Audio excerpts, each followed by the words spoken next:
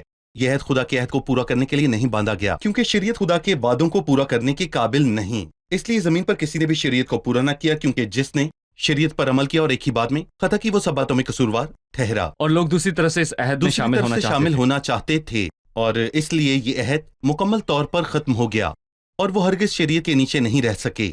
شریعت اس لیے آئی کہ انسانوں کی بدکاری کو عیاں کرے۔ تو ابراہیم کا عہد، موسیٰ کا عہد جو کوہ سینا پر باندھا۔ پھر یہاں پر داؤد کا عہد ہے۔ نئے عہد نامے میں ایک عہد ہے، اور ہم ہمیشہ کہتے ہیں کہ ہم نئے عہد نامے میں ہیں، پر نیا عہد پرانے لوگوں کے ساتھ ہے۔ اچھا، کیا یہ وہ وعدہ نہیں جس میں اب ہم برکت سے محظوظ ہوتے ہیں، لیکن بنی اسرائیل اس شریعت کو پورا کرنے میں بالکل ناکام رہی۔ لیکن خدا کے وعدے ہیں، اور اگر خدا اپنے وعدوں کو دوسروں کے شریعت کو ماننے سے منسلک کرتا ہے تو میں یہ کہنا چاہوں گا کہ یہ کہانی اسیری میں ختم ہو جاتی ہے، کیونکہ وہ اسیری میں چلے گئے، اور جب وہ واپس لوٹے تو انہوں نے مسیح کا انکار کیا، تو ان کی کہانی یروشلم اور ہیکل کی تباہی کے ساتھ ختم ہو جاتی ہے۔ اور کیا انسان کی ناکامی خدا کو ناکام کر دیتی ہے؟ ہرگز نہیں، اپنا منصوبہ جاری اس لیے خدا رومیو کے خط میں لکھتا ہے کہ کیا خدا نے امت کو رد کر دیا؟ اور اس کا جواب ہے عبرانیوں 10 میں ہرگز نہیں۔ عبرانیوں کا 10واں باب اور روح القدس بھی ہمیں یہی کچھ بتاتا ہے، اور یہاں پر لکھا ہے کہ یہ کہنے کے بعد خداوند یوں فرماتا ہے کہ وہ عہد جو میں ان دنوں کے بعد ان سے باندھوں گا وہ یہ ہے کہ یہ نہیں کہ وہ قانون کو خود پر لاگو کریں، لکھا ہے میں اپنے قانون ان کے دل پر لکھوں گا اور ان کے ذہنوں میں ڈالوں گا، ان کے گناہوں اور ان کی بے دینی کو پھر کبھی یاد نہ کروں گا۔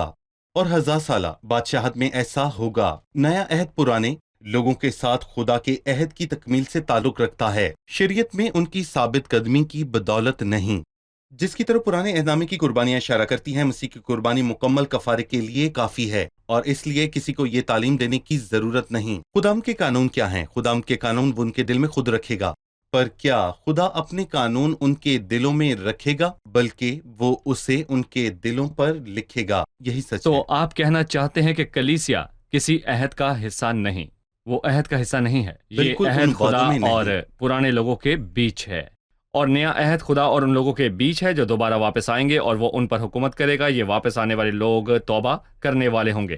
پھر ابھی ہم اس عہد کی برکات حاصل کر رہے ہیں کیونکہ اسے مسیح نے اپنے خون سے صلیب پر قائم کیا۔ یہ وہ ہے جس سے ابھی ہم محظوظ ہوتے ہیں۔ یاد دلا دوں کہ ابراہیم کے ساتھ وعدے کے بعد وہ جس سے ہم ابھی بھی محظوظ ہوتے ہیں، شریعت کا یہ عہد آیا جس کی جگہ بعد میں نئے عہد نامے نے لی۔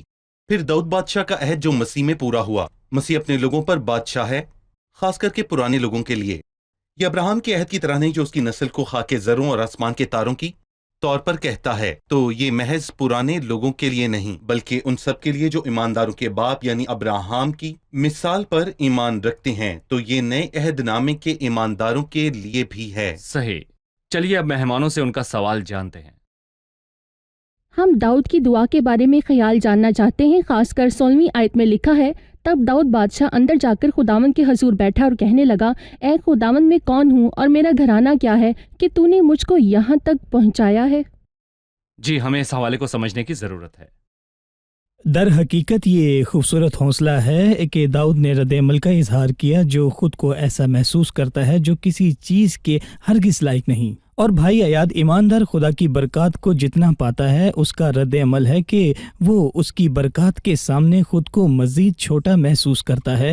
میری نسل سے مسیح آئے گا، خداوند میرے ساتھ عہد مانتا ہے، وہ مجھ سے اولاد کا وعدہ کرتا ہے۔ کیوں؟ تو پہلے بائبل داؤد کی تفصیل بیان کرتی ہے، تب داؤد اندر جا کر خداوند کے حضور بیٹھا اور کہنے لگا، اے خداوند خدا، میں کون ہوں اور میرا گھرانہ کیا ہے کہ تو نے مجھ کو یہاں پہنچایا، یہ عاجزی اور نااہلی کا احساس ہے، اور یہ اے خدا تیری نظر میں چھوٹی بات تھی، بلکہ تو نے تو اپنے بندہ کے گھر میں حق میں آئندہ بہت دنوں کا ذکر کیا ہے۔ بھلا داؤد تجھ سے اس اکرام کی نسبت داؤد جو اس تیرے وقت کیا خادم کا کہے؟ ہوا ہے وہ کیا کہے گا؟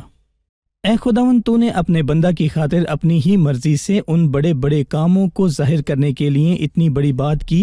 وہ اسے کہنا چاہتا تھا کہ میں سب کے لائق نہیں، میری کوئی حیثیت نہیں، لیکن تو نے اپنی مرضی سے یہ کیا۔ اے خداوند، کوئی تیری مانند نہیں اور تیرے سوا، جیسے کہ ہم نے اپنے کانوں سے سنا، اور کوئی خدا نہیں ہے۔ اور روئے زمین پر تیری قوم اسرائیل کی طرح اور کون سی قوم ہے؟ یعنی ہم کتنے خوش ہیں کہ کون سی قوم ہے جسے خدا نے جا کر اپنی امت بنانے کو آپ چھڑایا، تاکہ تو اپنی امت کے سامنے سے بڑے اور محیب کاموں سے اپنا کام کرے۔ اور وہ ان خوبصورت الفاظ کے ساتھ جاری رکھتا ہے جس پر میں ناظرین کی حوصلہ افزائی کرنا چاہتا ہوں کہ 16 اور 27ویں آیت اور 17ویں باب کے آخر تک اس پر اچھے سوچیں۔ بہت خوبصورت الفاظ ہیں، کیونکہ تو نے اے میرے خدا اپنے بندہ پر ظاہر کیا ہے کہ تو اس کے لیے ایک گھر بنائے گا۔ بہت شکریہ، سو تیرے بندہ کو تیرے حضور دعا کرنے کا حوصلہ ہوا، اور اے خداوند تو ہی خدا ہے، اور تو نے اپنے بندہ سے اس بھلائی کا وعدہ کیا، اور تجھے پسند آیا کہ تو اپنے بندہ کے گھرانے کو برکت بخشے، تاکہ وہ اب تک تیرے حضور پابند رہے، کیونکہ تو اے خداوند برکت دے چکا ہے، سو وہ اب تک مبارک ہے۔ تو وہ کہنا چاہتا ہے کہ میں تیرا بہت احسان مند ہوں۔ افسوس ہم داؤد کی طرح نہیں کرتے اور خداوند کے پاس عاجزی سے نہیں لوٹتے۔ بالکل، کیونکہ خدا نے ہمیں بنایا ہے۔ خداوند یسوع مسیح نے صلیب پر اپنے کام سے ہمیں بادشاہ اور کاہن بنایا، اور اپنے باپ اور خدا کے لیے کاہنوں کی سلطنت پر زمین نہیں، اور نہ ہی زمینی نسل پر ہم مسیح کے بدن اور اس کی ہڈیوں کا حصہ بن جاتے ہیں۔ تو میرا شکر داؤد سے بہت زیادہ ہونا چاہیے۔ بہت شکریہ، اگلی قسط میں آپ سے پھر ملاقات ہوگی۔ عزیز ناظرین، میں التجا کرتا ہوں کہ مسیح کی قربانی کے ذریعے خدا کے ساتھ ایک زندہ رشتہ قائم کریں تاکہ آپ زندگی اور امن سے محظوظ ہوں۔ اگلی قسط میں آپ سے پھر ملاقات ہوگی۔ خداوند آپ کو برکت دے۔ تیرا کلام رہے گا قائم، پہاڑ جب نہ رہے خدایا، تیرے منہ کی ایک بات بھی ٹلے گی نہ، چاہے کچھ بھی ہو۔